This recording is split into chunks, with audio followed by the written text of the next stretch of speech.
요거 하나만 더 여쭤볼게요. 얼룩말은 검정 바탕에 흰 털이 이렇게 난 거예요? 아니면 흰 바탕에 검은 털이 난 거예요?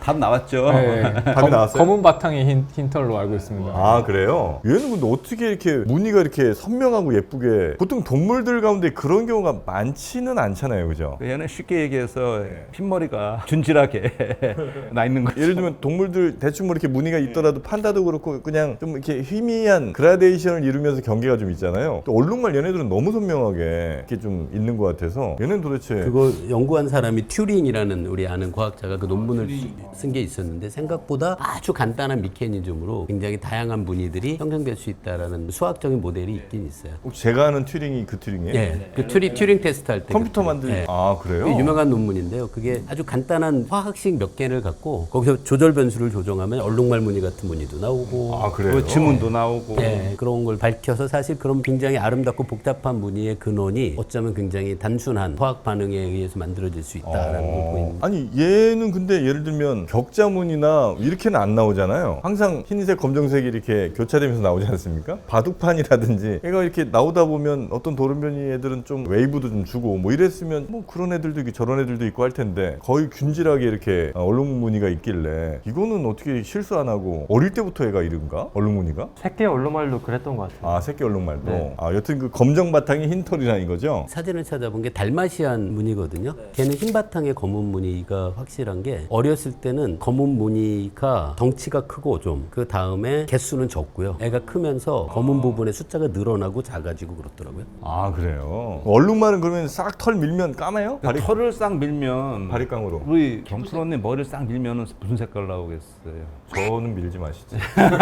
탈색 나오겠다. 탈색. 얘도 싹 밀면은 그럴 것 같은데. 네, 피부색 나오죠. 검정색. 기린이랑 비슷할 만큼 목이 긴 애들이 없잖아요. 그러니까 기린이랑 뭐 기린 목의 한 70%쯤 되는 뭐 사슴이라든지 아니면 60%쯤 되는 뭐 말이라 이런 게 별로 없이 그냥 기린만 압도적으로 목이 너무 길지 않습니까? 이건 좀 약간 문제 있는 거 아니에요? 공룡들도 우리가 보면 브라키오사우루스 옛날에 보면 꽤 목이 길었던 애들이 있으니까 기린만 그렇다고 보기는 조금 힘들 것 같아요. 또 흥미로운 게 기린이랑 제일 가까운 친척이 이제 또 개통부르적으로 가면 오카피라고 하는 동물원에서 보는 오카피. 어떻게 생겼죠? 약간은 사슴이랑 비슷하게 예, 찾아볼게요. 기린같이 생긴 사슴 같은 느낌인데 걔는 오히려 목이 길어요? 걔는 목이 짧아요. 그래서 이제 기린이나 오카피의 공동 조상들의 이제 화석들이 나오잖아요. 그러면 그 화석 공동 조상 둘의 공동 조상 화석으로 가보면 오히려 오카피는 목이 짧아진 걸로 추정이 되고요. 아, 공동조상. 네, 화석에 비해서 기린은 근데 길어진 걸로. 얼룩말 말처럼 보여요. 얼룩말 엉덩이를 갖고 있어요. 그러니까 얘네들이 기린이 말이랑 가까운 애들. 아, 네. 말 기린. 네, 신기하다. 근데 얘네들도 얼룩말을 가지고 있는 게 어쩌면 진짜 그 아까 얘기를 못했긴 했는데 얼룩무늬가 왜 있을까를 가지고 사람들이 여러 가지 가설이 분분했는데 네. 사람들이 많이 믿었던 건 약간 착시 효과를 일으켜서 그럴 것이다. 네. 특히 사냥 안 당하고 할 때. 왜냐면 실제로 저 지인이 이제 아프리카 가서 사바나 지나가다가 투어하다가 얼룩말 무리를 봤는데 겹치니까 약간 매지가이 되는 것처럼 구분이 개체들이 잘 안 된대요. 네네네. 전체가 하나로 보이는 거예요. 예, 약간은 거기다가 아지랑이처럼 이렇게 읽고 하면 걔네들이 이제 되게 위협적으로 볼 수도 있고 그렇다고 생각을 했었는데 네. 요즘 더 많이 사람들이 지지하는 가설은 채채파리 같은 흡혈파리들 있거든요. 병을 일으키는 걔네들을 혼란시키기 위해서 그 무늬가 선택됐을 거다라고. 그래서 이게 만약에 엉덩이 쪽에 새는 애들이 좀 취약한 부분으로 꼬리가 그러니까 그래. 어쩌면 그런 수렴 진화의 결과일 수도 있겠다는 생각이 드네요. 오카피 엉덩이를 보니까. 근데 왜 얼룩말만 그 전략을 택했을까요? 얼룩말이랑 같은 서식 공간에 살고 있는 다른 동물들은 근데 얼룩말이 가장 잘 겹친다라고 일단 하더라고요. 그 흡혈파리들의 파리의 서식지랑. 서식지랑. 근데 이게 되게 흥미로운 게 초파리 실험을 할 때 저희가 어떻게 하냐면요. 초파리들이 움직이는 것처럼 착각하게 만들어서 이게 굉장히 연구하시는 분 대단한 게 초파리를 고정을 해요. 그런 다음에 초파리를 공 위에 올려놔요. 그래서 공 위를 걸어가게 해요. 런닝머신처럼. 와 다람쥐 탭바퀴네요 딱. 그러면 얘는 자기 앞으로 나간다고 생각하는데 사실은 공만 굴리고 있는 거예요. 근데 앞으로 나간다는 느낌 어떻게 주냐면 요런 그 얼룩말 무늬 같은 거 앞에서 이렇게 움직여줘요. VR 같은 거는. 네, VR처럼 진짜로 그 패턴을 이렇게 줘요. 좀 걔네들의 그러니까 환상을 착각을 일으키는 거죠. 그러니까 실제로 이렇게 초파리들 고정시켜 놓고 그렇게 우리가 행동 실험, 신경 실험 하는데 마찬가지로 흡혈파리 같은 애들이 굉장히 혼란을 느낄 수 있을 것 같습니다. 그 사람도 그거 가끔 해요. 그 실내 자전거 같은 거에서 제자리에서 하면서 요새는 그런 스포츠 VR 쓰면은 뭐 사람이나 초파리나 뭐.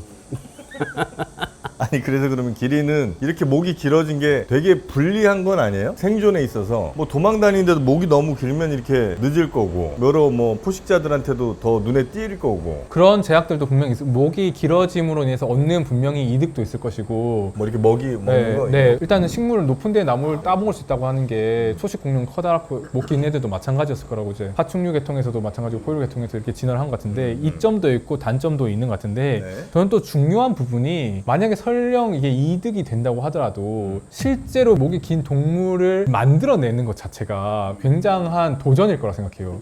왜냐하면 머리가 저기 위에 있잖아요. 뇌에서 엄청나게 많은 에너지를 사용하는데 뇌에 혈액을 공급해야 되는 거잖아요.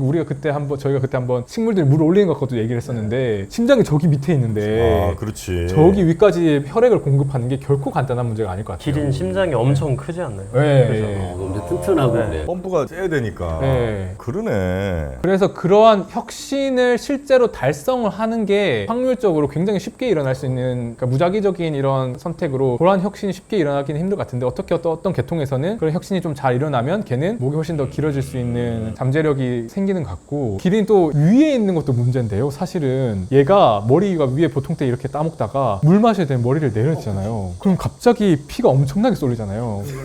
심장에서 펌프하면 원래 위로 보내야 되니까 위에 올 때는 그 혈압이나 혈류가 줄어들 텐데 내려오면 쫙 해버리면 갑자기 여기 뇌에 있는 실핏줄 다 터질 수 있잖아요. 그런 것들 문제를 해결해야 되는 거잖아요. 그래서 실제로는 기린의 순환계에 보면 뇌로 피가 들어가기 전에 이렇게 그물망처럼 한번 버퍼링 해주는 그런 이 혈관계들이 있대요. 그러니까 갑자기 머리를 숙였을 때 급격하게 이제 혈압이 증가하지 않도록 이렇게 보호해주는 그런 해부학적인 구조들도 있다고 합니다. 얘네 기린들은 저 말씀 들어보니까 뇌졸중 같은 거 되게 잘 걸리겠네. 이게 딱 뒷목 잡고 혈관 여기 딱 막혀갖고. 기립성 저혈압 이런 거 갑자기 딱 일어났을 때 혹시 물 먹다가 이렇게 딱 일어나면 갑자기 어지럽고 막 이런 거. 뭐 알아서 잘 하겠죠 뭐. 네. 재밌다. 제가 언뜻 생각할 때 그러면 사람처럼 정맥의 판막으로 해결하면 되지 않을까 싶었는데 말씀 들어보니까 숙이는 것도 문제지만 숙였다가 일어날 때도 압력이 갑자기 줄어드는 걸 막아야 되네. 그때는 늘어나는 게 문제가 아니라.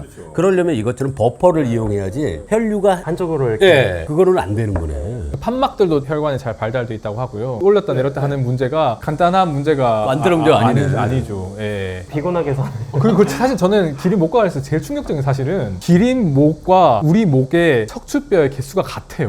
다 7개죠. 7개. 아 그럼 뼈 하나하나가 뼈 하나하나가 엄청나게 길어진 거예요. 저는 당연히 척추뼈가 많아졌을 거라 생각했거든요. 아, 이게 진화를 공부하시는 분이 척추표의 개수를 늘리는 것보다 하나하나의 척추표의 크기를 늘리는 게 그 생명체가 택하기 훨씬 더 쉬운 방법이죠. 근데 인간의 척추뼈, 경추, 척추 다 합친 거랑 얘랑 같아요? 아니 아니, 목뼈 쪽, 목만? 예, 예. 아 그래요? 목뼈의 개수가. 근데 저희가 교과서에서 저희가 수업하고 하는 게 보면 뱀 같은 거 가르칠 땐 뱀은 척추가 이제 계속해서 반복되는 구조로 척추뼈 자체의 개수가 늘어나거든요. 그래서 저도 기린이 뱀처럼 척추뼈의 개수를 늘려서 그랬을 거라 생각했는데 그게 아니더라고요. 하나하나가 엄청 퍼진 뭐 거예요. 하나하나가 한 이만하겠네 그죠? 예, 우리 목 길이의 우린 차이만큼 요만한 게. 뻥 튀게 했으니까. 근데 또 마디를 너무 짧게 뱀처럼 하면은 그냥 제 개인적인 생각인데 태워서 내구성이 좀 떨어질 수도 있을 것 같아요. 아, 해결해야 되는 것들이 네, 이음매가 너무 많아지니까 그럴 수도 네, 있겠다. 네, 네. 디스크 걸릴 확률도 높아지죠. 디스크 워낙 많아지니까. 포유류 가운데 목뼈 예외가 나무늘보가 아마 2발가락은 나무늘보는 목뼈가 6개고 3발가락 나무늘보는 목뼈가 아마 많은 거는 7, 8개까지 하면 나오고 그렇고 걔네만 예외가 조금 있고